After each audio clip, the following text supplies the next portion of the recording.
Hi പ്രിയമുള്ള സുഹൃത്തുക്കളെ, ഇസ്രയേലിനെ ആക്രമിച്ചിട്ട് ഇറാൻ അത്ര പെട്ടെന്ന് അങ്ങ് രക്ഷപ്പെടുമെന്ന് വിചാരിച്ചോ? ഇറാൻ പോയൊരു മൂലക്കിരുന്നിട്ട് ഇസ്രായേലിനെ തകർക്കുമെന്നും ഇസ്രായേലിനെതിരെ പ്രയോഗിക്കാൻ പുതിയ പുതിയ നൂതനമായ ആയുധങ്ങളും സംവിധാനങ്ങളും ഉണ്ടെന്ന് പറഞ്ഞാൽ ഉടനെ ഇസ്രായേല് പേടിച്ച് ലേലുവല്ലു പറഞ്ഞിട്ട് ഒരു മൂലയ്ക്ക് പോയി ഇരിക്കും എന്നാണ് ഉദ്ദേശിച്ചതെങ്കിൽ ഒരു ലേലുവല്ലിയും ഇല്ലിവിടെ. ഇസ്രായേലിന്റെ ഭാഗത്ത് നിന്ന് ഏതെങ്കിലും രീതിയിലുള്ള ആക്രമണം ഉണ്ടായാൽ ശക്തമായി തിരിച്ചടിക്കുമെന്ന് ഇറാൻ വിദേശകാര്യമന്ത്രി കഴിഞ്ഞ ദിവസം വ്യക്തമാക്കിയത് നമ്മളൊക്കെ കണ്ടു. അതൊരു തരം ഭയപ്പെടുത്തലാണ്. ഇസ്രായേലിന്റെ തിരിച്ചടിയെ ഭയപ്പെടുന്നത് കൊണ്ടാണ് അങ്ങനെ പറഞ്ഞത്. അതിന് പിന്നാലെ ഇസ്രായേൽ കേറിയങ്ങ് ആക്രമിച്ചു. CNN നൽകിയ അഭിമുഖത്തിലാണ് അദ്ദേഹം ഇക്കാര്യം വ്യക്തമാക്കിയത്. അതേസമയം ആക്രമണത്തെക്കുറിച്ച് അറിയാമായിരുന്നു എന്ന് അമേരിക്ക പ്രതികരിക്കുകയും ചെയ്തു. അപകടത്തിൽ പരിക്ക് പറ്റിയവരെക്കുറിച്ചും മറ്റ് നാശനഷ്ടങ്ങളെക്കുറിച്ചും വ്യക്തമായ വിവരങ്ങൾ ഇതുവരേക്കും പുറത്തുവിട്ടിട്ടില്ല. ഇസ്ഫഹാൻ നഗരത്തിന് സമീപം സ്ഫോടനമുണ്ടായി എന്ന റിപ്പോർട്ടുകൾ ഇറാൻ മാധ്യമങ്ങളും പുറത്തുവിട്ടു. ഇറാനിലെ റെവല്യൂഷണറി ഗാർഡ്സുമായി അടുത്ത് നിൽക്കുന്ന തസ്നീം വാർത്താ ഏജൻസി സ്ഫോടനം സംബന്ധിച്ച വാർത്ത റിപ്പോർട്ട് ചെയ്തു. ഇറാൻ സൈന്യത്തിന്റെ പ്രധാനപ്പെട്ട ഒരു കേന്ദ്രമാണ് ഇസ്ഫഹാൻ നഗരം. ഇസ്രായേൽ ആക്രമണമുണ്ടായി എന്ന വാർത്തകൾക്കിടയിൽ പല പ്രവിശ്യകളിലും വ്യോമ പ്രതിരോധ സംവിധാനങ്ങൾ പ്രയോഗക്ഷമമാക്കിയിരുന്നു. ഇതാണ് റിപ്പോർട്ടുകളിലും വന്നത്. എന്നാൽ ഇസ്രായേലിനെ പോലെ സുശക്തമായ സംവിധാനം ഇറാനിലില്ല എന്നതാണ് വസ്തുത. സ്ഫോടന വാർത്തകൾക്ക് പിന്നാലെ ഇറാൻ തലസ്ഥാനമായ ടെഹ്റാൻ, ഇസ്ഫഹാൻ, ഷിറാസ് എന്നിവിടങ്ങളിലേക്കുള്ള വിമാനങ്ങൾ റദ്ദാക്കി എന്ന് വാർത്താ ഏജൻസിയായ ഇർന റിപ്പോർട്ട് ചെയ്തു. ഇറാന്റെ ഡ്രോൺ ആക്രമണത്തിന് ഇസ്രായേൽ നൽകിയ മറുപടി റിപ്പോർട്ടുകൾ മിഡിൽ ഈസ്റ്റിൽ സംഘർഷ സാധ്യത വർദ്ധിപ്പിക്കും എന്നതാണ് ഇപ്പോൾ നിലനിൽക്കുന്ന ആശങ്ക. നേരത്തെ സിറിയയിലെ എംബസി ആക്രമണത്തിന് മറുപടിയായിട്ടാണ് ഇറാൻ ഇസ്രായേലില് ഡ്രോൺ ആക്രമണം നടത്തിയത്. ഇറാന്റെ ആക്രമണത്തിന് പിന്നാലെ തിരിച്ചടി ഉണ്ടാകുമെന്ന് ഇസ്രായേൽ അറിയിച്ചിരുന്നു. അതേസമയം രണ്ട് രാജ്യങ്ങളോടും സംയമനം പാലിക്കാൻ നിർദ്ദേശിച്ച് വിവിധ രാജ്യങ്ങൾ രംഗത്തു വന്നു. എന്നാൽ ഇറാൻ ആക്രമിച്ചാൽ ഇസ്രായേലിനെ പിന്തുണയ്ക്കാൻ ഞങ്ങൾ പ്രതിജ്ഞാബദ്ധരാണ് എന്നായിരുന്നു US ശക്തമായ നിലപാട്. അതിനിടയിൽ ഇറാൻ നടത്തിയ ഇസ്രായേൽ ആക്രമണത്തെ അപലപിച്ച് ലോകരാഷ്ട്രങ്ങൾ രംഗത്തു വന്നിരുന്നു. ഇറാൻ നിരപരാധികളുടെ ജീവൻ അപകടത്തിലാക്കുകയും ജെറുസലേമിലെ പുണ്യസ്ഥലങ്ങൾക്ക് സമീപം വ്യോമ അതിർത്തിയിലൂടെ മിസൈലുകൾ അയക്കുകയും ചെയ്തതായി 48 രാജ്യങ്ങളുടെ സംയുക്തമായ പ്രസ്താവനയിലാണ് പറഞ്ഞത്. അമേരിക്കയും ഇസ്രയേലും മറ്റ് 46 രാജ്യങ്ങളുമാണ് ഇറാന്റെ ആക്രമണത്തെ അസന്നിഗ്ധമായി അപലപിച്ചുകൊണ്ടുള്ള പ്രസ്താവനയിൽ ഒപ്പുവെച്ചത്.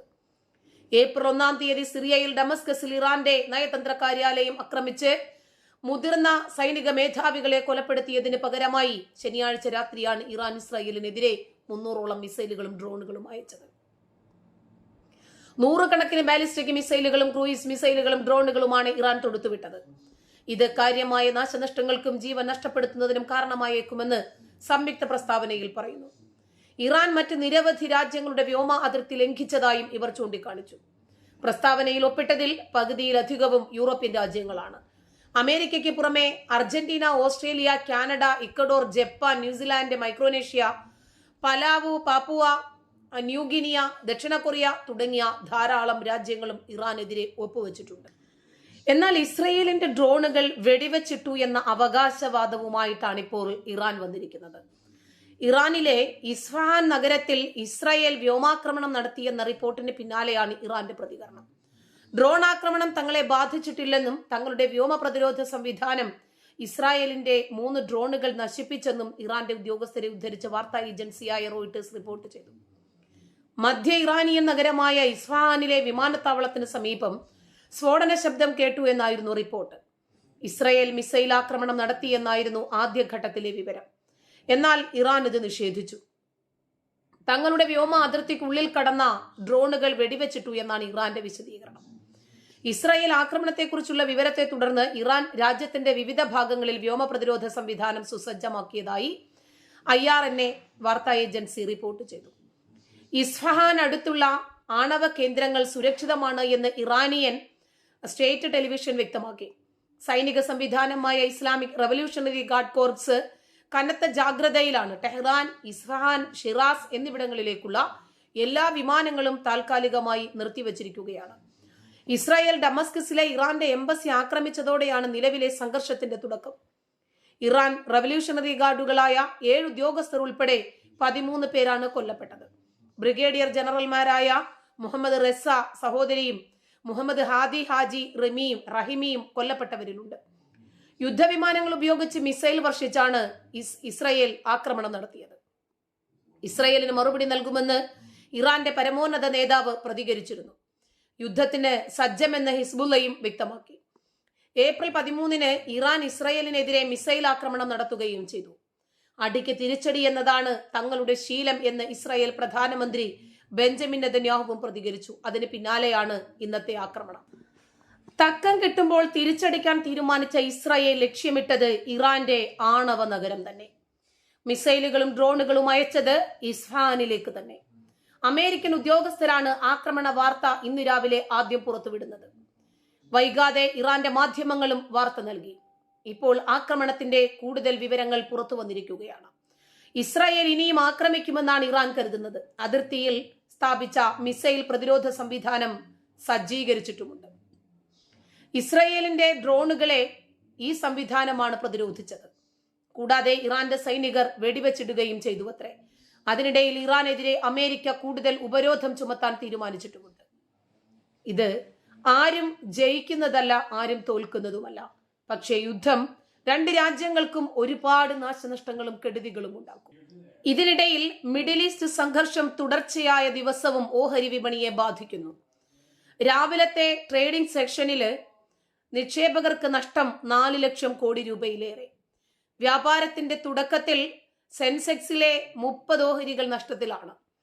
BSEയിൽ 11 ഓഹരികൾ 52 ആഴ്ചയിലെ ഏറ്റവും താഴ്ന്ന നിലയിലെത്തി. 55 ഓഹരികൾ 52 ആഴ്ചയിലെ ഏറ്റവും ഉയർന്ന നിലയിലെത്തി. ഇറാനെതിരെ ഇസ്രായേൽ മിസൈൽ ആക്രമണം നടത്തുന്നു എന്ന റിപ്പോർട്ടുകളാണ് തിരിച്ചടിയായത്.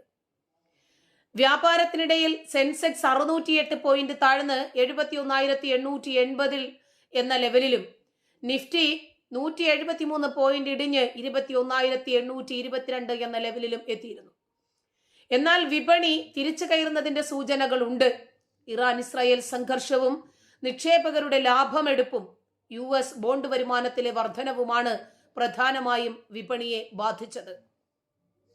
ഈ സംഘർഷം തുടരുന്നത് വിപണിക്ക് തിരിച്ചടിയാകും. അത് രാജ്യത്തെ സാരമായി ബാധിക്കും. എല്ലാം ആലോചിച്ചിട്ടായിരിക്കണമായിരുന്നു ഇസ്രായേലിനെ ആക്രമിക്കേണ്ടത്. ഇറാൻ ഇസ്രായേൽ സംഘർഷം തുടരുന്നത് വിപണിക്ക് വലിയ രൂപത്തിൽ തിരിച്ചടിയാകുന്നു. ഈ ആഴ്ച ഇതുവരെ നിക്ഷേപകർക്ക് നഷ്ടം ഏകദേശം 9 ലക്ഷം കോടി രൂപയാണ്. സെൻസെക്സും നിഫ്റ്റിയും കനത്ത വിൽപ്പന സമ്മർദ്ദം നേരിടുന്നു. സംഘർഷം കനക്കുന്നത് ആഗോള പണപ്പെരുപ്പം വീണ്ടും വർദ്ധിക്കാൻ കാരണമാകും. സ്വർണം ഉൾപ്പെടെ വിലയേറിയ ലോഹങ്ങൾക്ക് വീണ്ടും വില കുതിക്കും. ഇന്ന് സംസ്ഥാനത്ത് സർവകാല റെക്കോർഡിലാണ് സ്വർണ്ണവില. 54,520 രൂപയാണ് പവന്റെ വില. ഗ്രാമിന് 6,815 രൂപയും. ആഗോള വിപണിയിലെ അനിശ്ചിതത്വം തുടർന്നാൽ സ്വർണം വീണ്ടും പുതുമയുള്ള പുതിയ റെക്കോർഡുകൾ ഭേദിക്കുമെന്നാണ് കണക്കുകൾ. എല്ലാം കൊണ്ടും ഇറാന് വലിയ രൂപത്തിലുള്ള തിരിച്ചടിയാണ് ഇസ്രായേലിനെ പോയി ചൊറിഞ്ഞപ്പോഴുണ്ടായിരിക്കുന്നത്. നന്ദി.